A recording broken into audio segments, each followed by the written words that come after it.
Hi guys, welcome to another video. So today we're going into the year 2018. We're wondering the housing prices all over the world are going up like rocket. So is there a bubble in the housing markets in the world? In 2018, should I buy a house?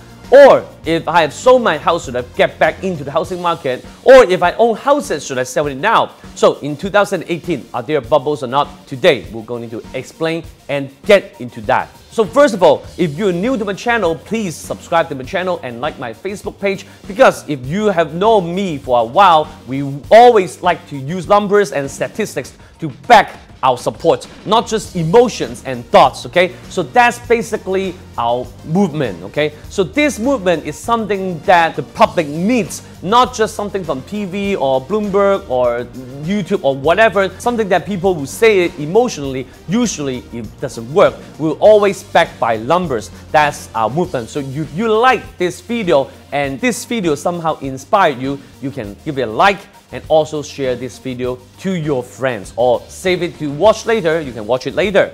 So there are three signals that we measure bubbles that I published in the previous video in end of 2016 and middle of 2017. So first of all, we really have to understand what is a bubble, okay? So the earliest bubble that economists nowadays agree that exists is the Tulip mania, okay? So back then, people suddenly found out that, oh, there are all kinds of colors in tulips, so they just speculate and this price gone up a lot. So people used to sell their properties, assets, and houses just to buy one single tulip.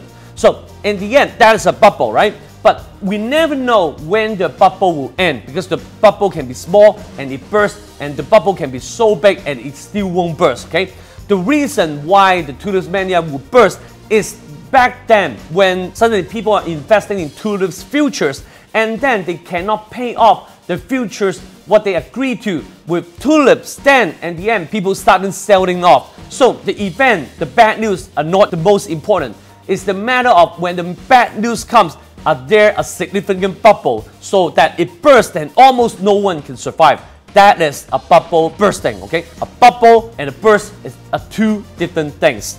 So today we'll talk about, are there bubbles or not, first of all. The second one is to compare the valuation relatively which country is cheaper to invest. But keep in mind, we have to understand that price and valuation are two different things. So we understand that the price can go up a lot, but it's still worth to invest. Sometimes the price drops a lot, but the valuation is too high. So when the price go up a lot in a really short time, in our mind, the valuation is too high, and it is not. So today, we're going to break down with three signals and two answers. So first of all, we can go to this website. This website gives us a really graphical geographic location of the house to income ratio. So today, the first signal is house to income ratio.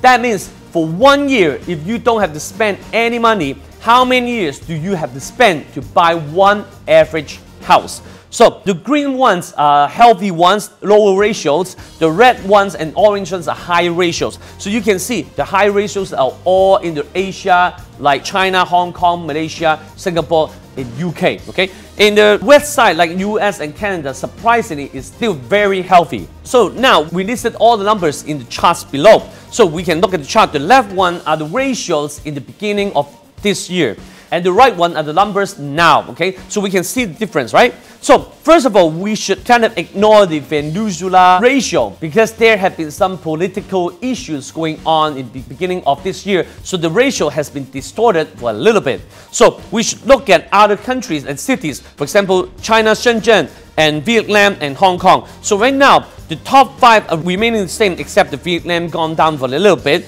But if you can see, yes, the ratio is really high, like 30 to 40 years for you to buy one single house without any expenditures, okay? Remember, so you only spend half your money, that which is pretty good already. You are spending 80 years to buy an average house. That's pretty crazy, right? But this ratio is really far higher than the ratio that happened in 2007 and 2008, which is the subprime mortgage. The global financially has a crash. So should we postpone buying a house right now? I guess not, because you have to understand that yes, there are bubbles. But every time the ratio required for bubble is higher and higher. For example, 30 years ago is 10, 20 years ago is 15. For Hong Kong, 10 years ago is 20 something. So now it's 30, right? So how you apply it, if you apply it using the ratio is higher than the ratio that happened in the last bubble, then you will almost certain to fail.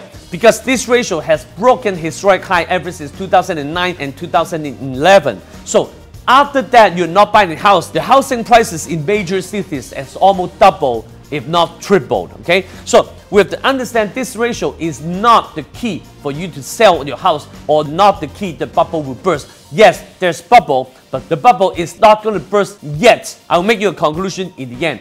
But I accept that, I agree that the houses are really, really expensive, okay? So what should we do right now? We can compare, right? So you can see cities in United States, city in Australia, and cities in Canada are not in the top 10, top 20 cities, okay? So their relatively variation are lower. So what is a relative variation? It's like you're going to buy a house no matter what.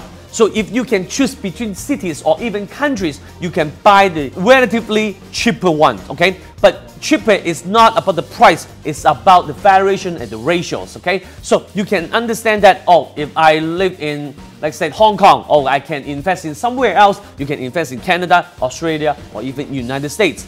Okay, so if you live in Canada, which is good, you can still invest in your first house if you haven't bought any house, which is a good idea.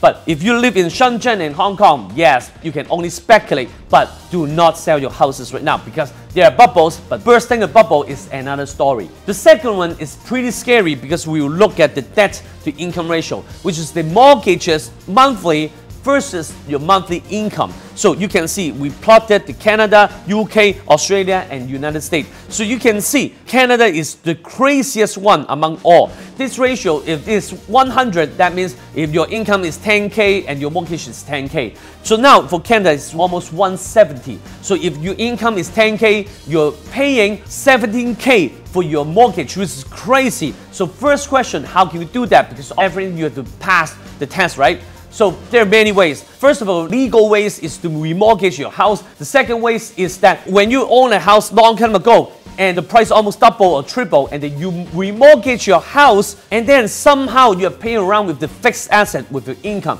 because the income is not a fixed asset, right? So also some people, for example, for those people I just listed, for example, they can rent out their house as long as the rental income can cover the mortgage, they're good to go. Okay, so sometimes the rental incomes may not be necessary. They were going to report to the government for the taxation purpose, right? That's some kind of informal way. But for every mortgage payment that you're doing, supposedly it will be legally and officially documented in all banks and institutions. So with that said, this ratio is pretty much going higher and higher as the technology know how to play the game smartly. Okay, so there one more reason is the immigration reason. So as you can see in the graph, the orange line is Canada debt to income ratio. So if you look at 100 as a signal to sell all your houses, you'll probably sell your house in 1997, 1996.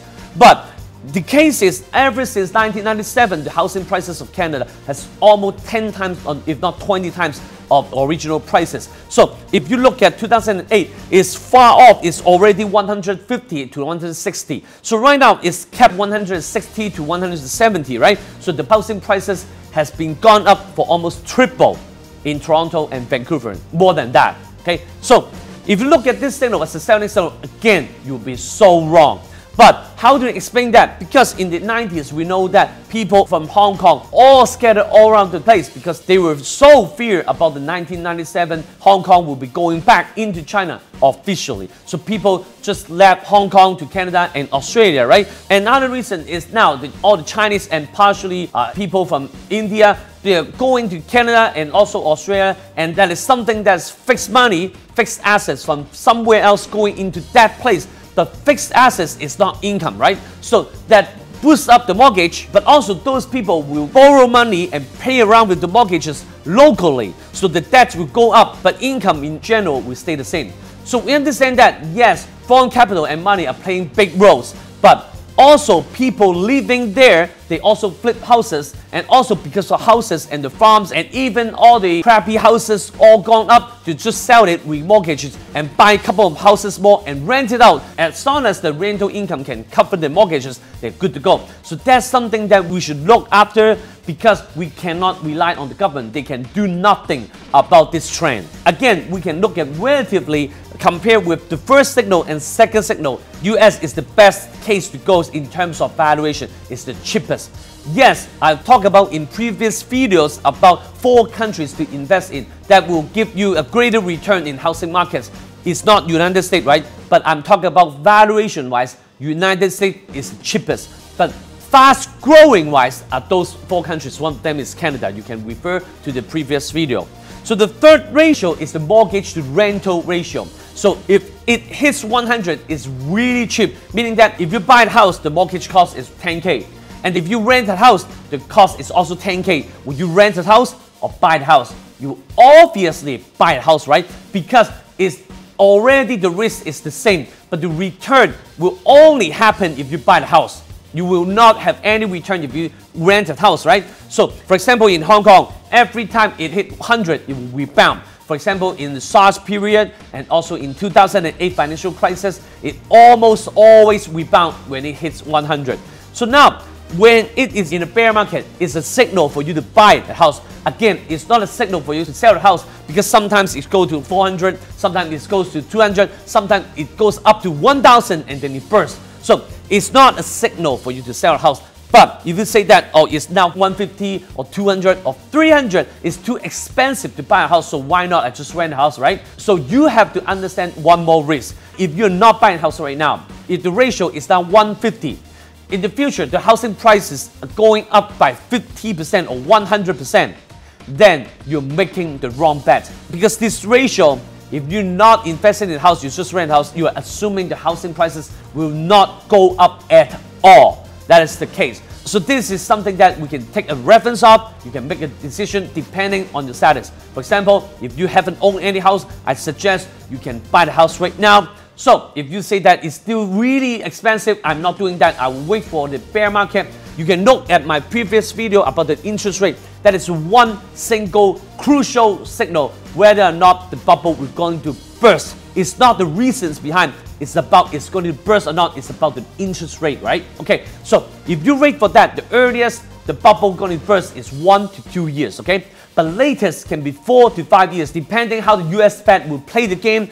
The longer they play the game, the longer they raise the interest rate, the longer the bull market will be. So if you're not buying a house, the risk is you will never know the bear market when to come. It can be 2 years, it can be 7 years, right? So if you're waiting for 7 years, you're paying the price of your family moving around different houses in the 7 years without your own dwelling. This is something that you should take into account of. So in conclusion, yes, there are bubbles. Yes, they're expensive, but they're not going to burst right now.